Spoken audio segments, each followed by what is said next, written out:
the retail investing public is definitely much less trusting of Wall Street. And of course, it depends on how one defines Wall Street. But if you think of it in its most generic sense, I think the typical individual investor feels like if they're playing the game, it's a less level playing field than has been in the past. And there's, you'll get a different answer from any investor that might feel some of that angst.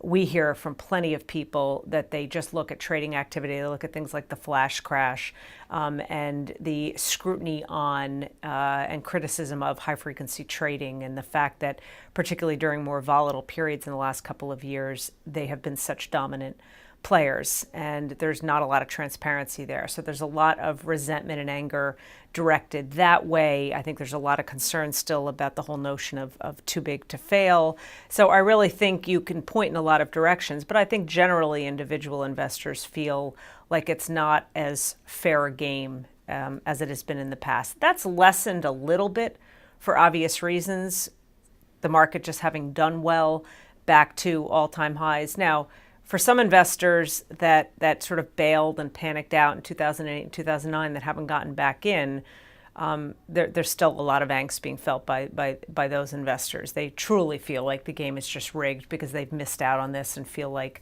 the rally has not been supported by fundamentals. But certainly for those investors who have ridden this storm, many of them are feeling a bit better now because they've recouped all of their losses since the crisis.